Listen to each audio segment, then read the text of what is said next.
Something significant is brewing in Chicago, and the decision the Bears make in the coming weeks could completely reshape the trajectory of this franchise for the next half-decade. Welcome to Bears News Fan Report, your home for breaking news, insider analysis, and everything you need to stay connected with our beloved Chicago Bears. Today, I'm breaking down a situation that has massive implications for our offensive identity, for our ability to protect our franchise quarterback, and for the long-term vision of this organization.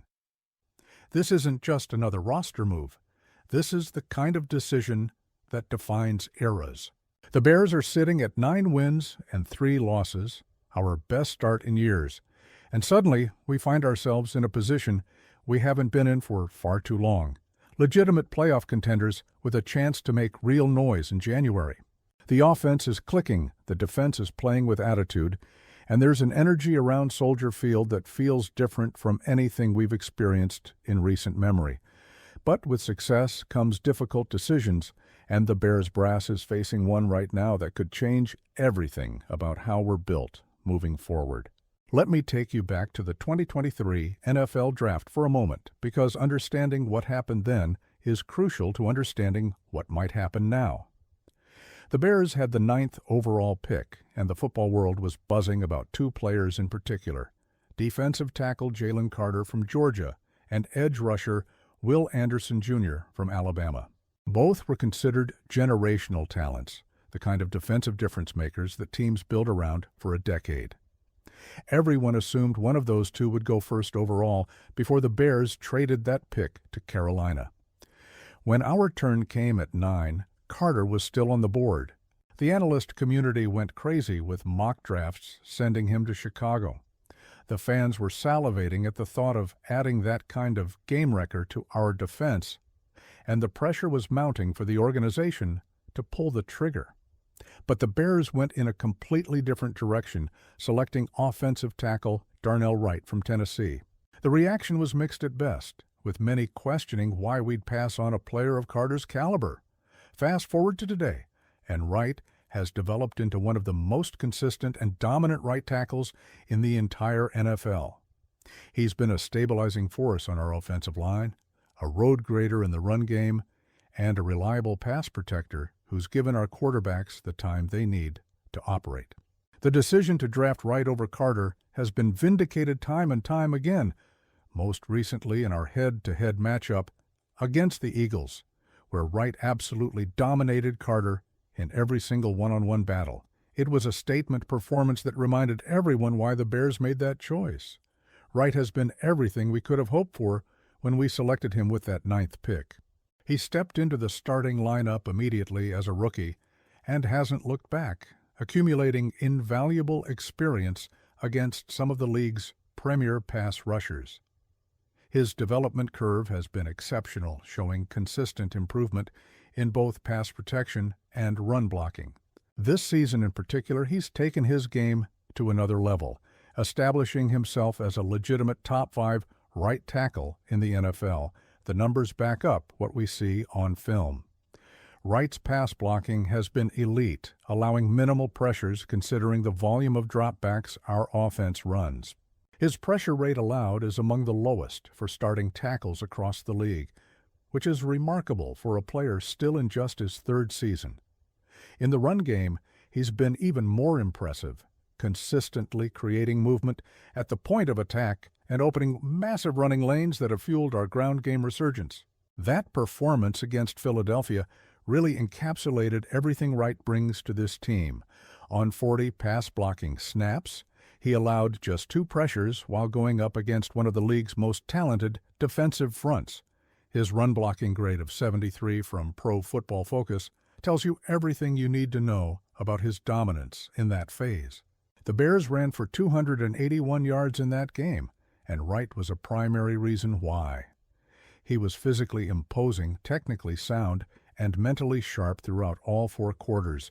But here's where things get complicated, and this is what I need you to understand about the current situation.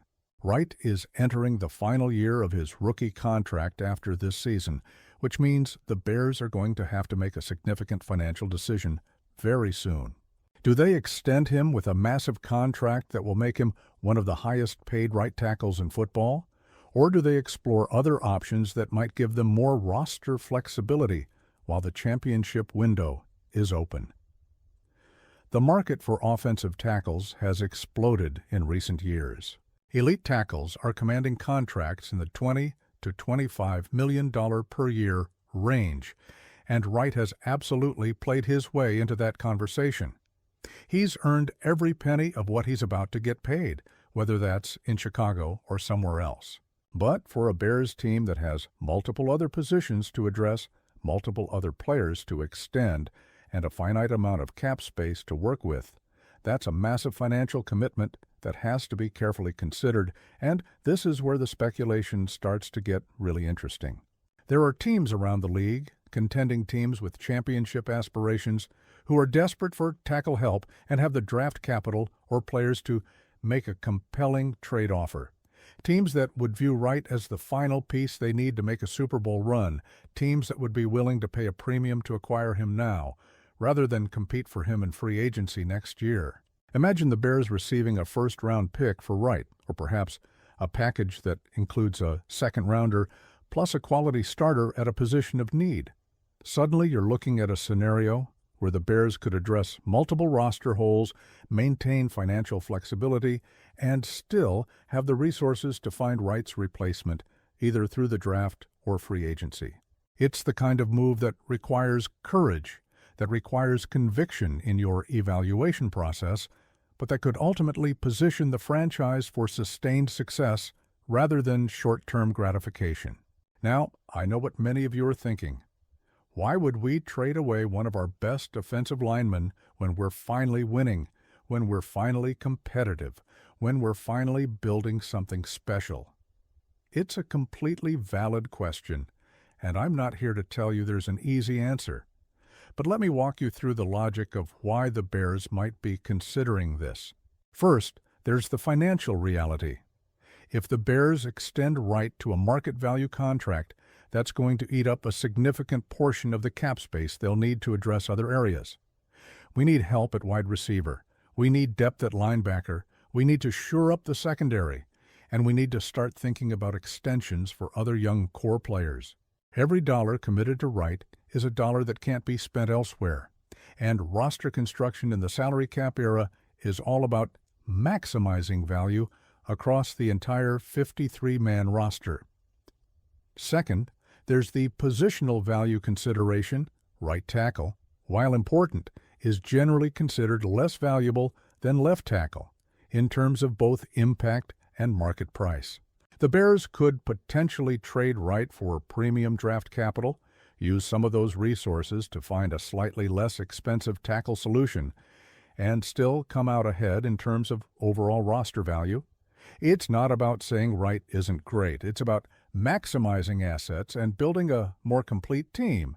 Third, and this is crucial, the Bears have shown under this current regime that they're not afraid to make bold moves when they believe it's in the organization's best interest.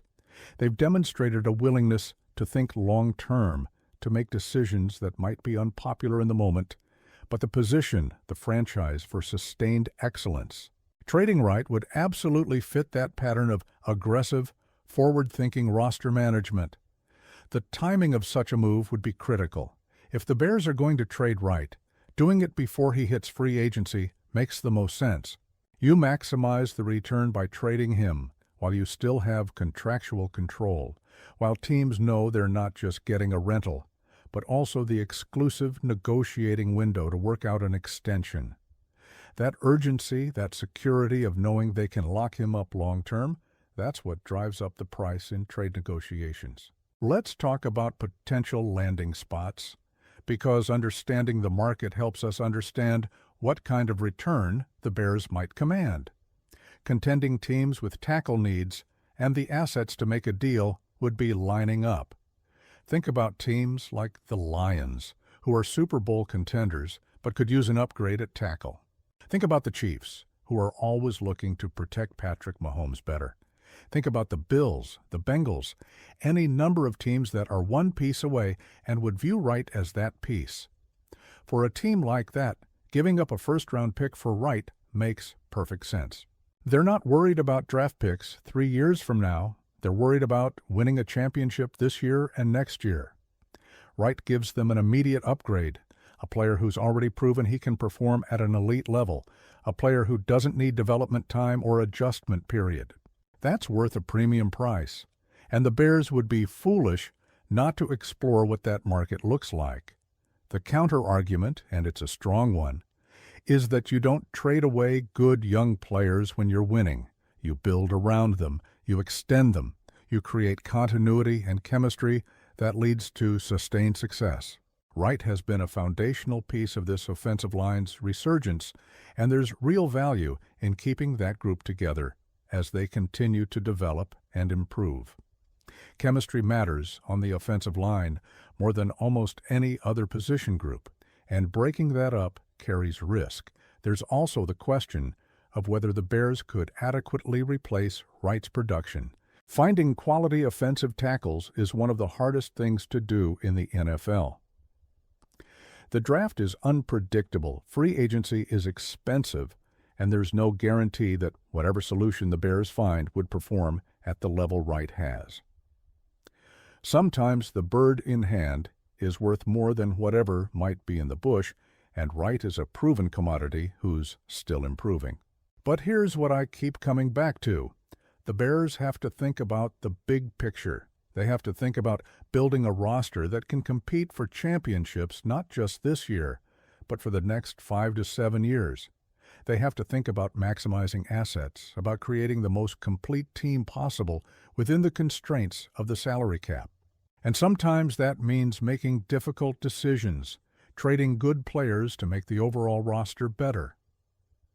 If the Bears do decide to move Wright, I trust that Ryan Poles and this front office have a plan.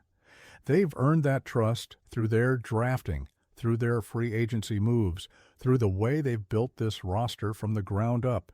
They're not going to trade Wright on a whim. They're not going to do it unless they're confident they can replace his production and use the assets gained to make the team better in multiple areas. The other scenario, of course, is that the Bears decide Wright is too valuable to trade, that he's a cornerstone piece they want to build around long term, and they work out an extension that keeps him in Chicago for the next 5 or 6 years. There's no wrong answer here, just different philosophies about roster constructions and asset management. What I do know is that this decision is coming soon. The trade deadline might have passed, but the extension deadline is approaching rapidly. The Bears are going to have to make a call one way or another, and that call will tell us a lot about how this organization views its championship window and its path to sustained success. Make sure you're subscribed to Bears News Fan Report and hit that notification bell so you don't miss any updates on this situation as it develops. We're going to be all over every angle of this story, every piece of information that comes out, every implication for the roster. This is the kind of comprehensive, thoughtful analysis you won't find anywhere else. So stay locked in with me as we follow this crucial storyline together. Bear down.